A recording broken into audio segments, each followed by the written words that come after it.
there everyone, welcome back to HeyTechi. If you're new here, welcome to my channel. I'll be posting new content weekly about all things smart home, especially the Apple, Google and Amazon ecosystems and all of those associated goodies. I've been playing about with my new HomePod Mini, trying to figure out all of the neat things that you can do with this smart speaker over the last week or so, and now it's become truly embedded in my daily routine. So after narrowing down the list of things that I do with my smart speaker every day, here's 5 things that I think you'll do every day with your HomePod Mini.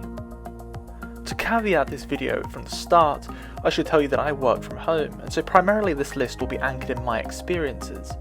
Nevertheless, in 2020, with so many people being forced to work from home due to the global pandemic, working from home at least some of the time might well become a new fact of life for most of us longer term.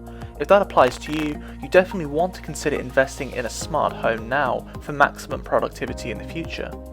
So with all of that being said, here's the 5 things that I think you'll do every day with your HomePod Mini. Number 1. Handoff. This is a feature that really piqued my interest at the launch event, and I was disappointed at the time because I, like many, thought this was a feature which only worked on the latest iPhones with a U1 chip. However, that's not actually the case, as I discovered that anyone running iOS 13.2 or later can actually have this capability as well, so long as you're on the same Wi-Fi connection as your HomePod Mini. To use Handoff, all you need to do is hold your iPhone to the HomePod Mini, and it will automatically pass over the audio content to the HomePod. Now this doesn't have to just be music, you can hand off a wide array of audio to your HomePod, including YouTube videos, sports subscription services like BT Sport, and even phone calls. We'll come back to that one in a minute. Handoff is a fantastic feature which I've used every day so far. Being able to transfer a call from my iPhone as I arrive home to the HomePod Mini is extremely handy, even more so than unlocking the phone and then putting it on speaker.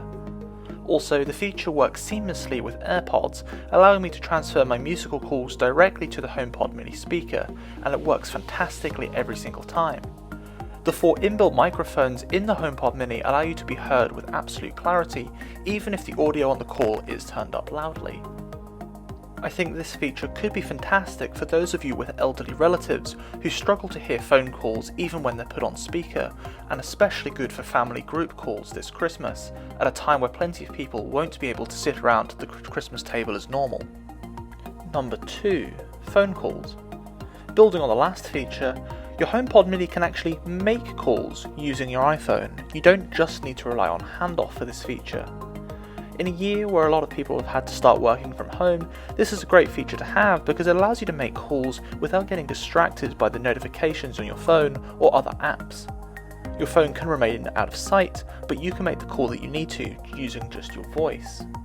To do so, all you need to do is simply ask Siri to call whomever you want to call, and the call will automatically start via the speakers on the HomePod Mini.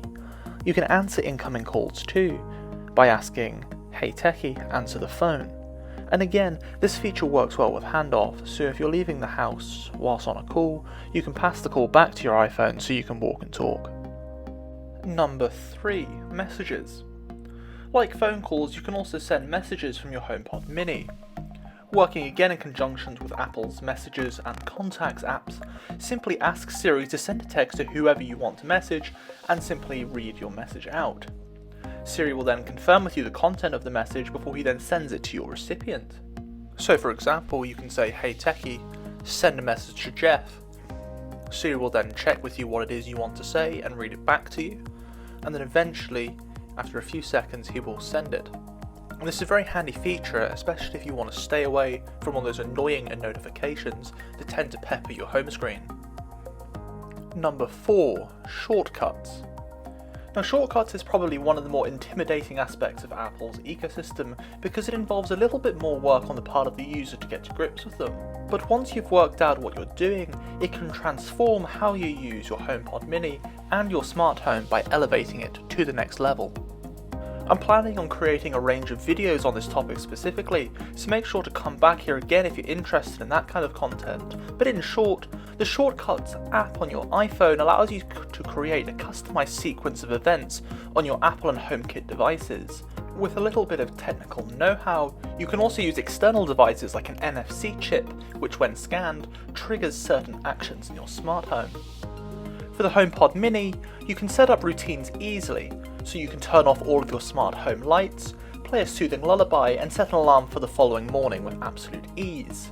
Another routine could turn those lights back on in the morning at 50% brightness, whilst also turning on the TV, which is connected to a compatible smart plug.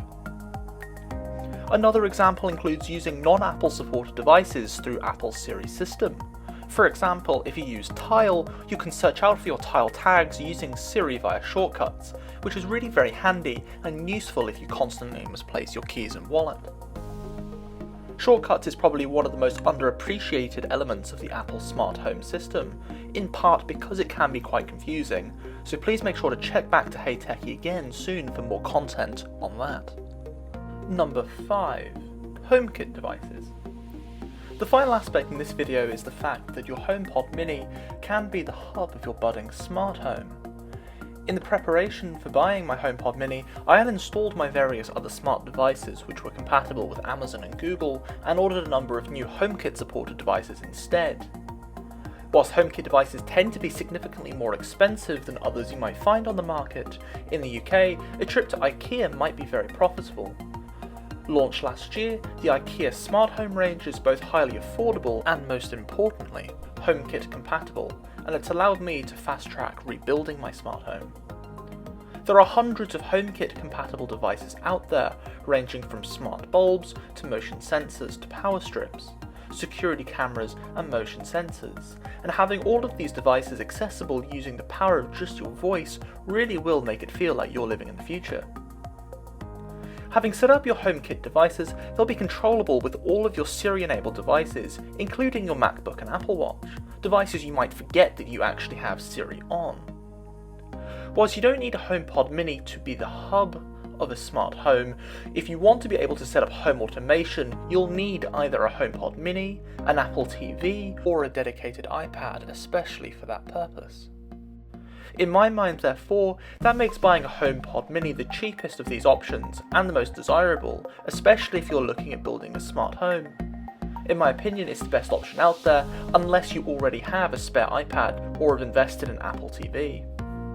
So there you go, there's 5 things I think you'll use your HomePod Mini for every single day. I know I certainly do. I hope this video has helped you out and maybe even highlighted some features you didn't know that you could do. Which do you think is the more important feature of the HomePod Mini? Its audio quality, or its ability to be the hub of your smart home? Let me know what you think in the comments down below. If you've enjoyed this video, please hit the subscribe button and don't forget to hit the bell icon to get notifications when my new videos go live. I'll be releasing a new video every single Wednesday, so make sure to come back and check them out. In the meantime though, take a look at my previous videos here. I've been Stephen for HeyTechi.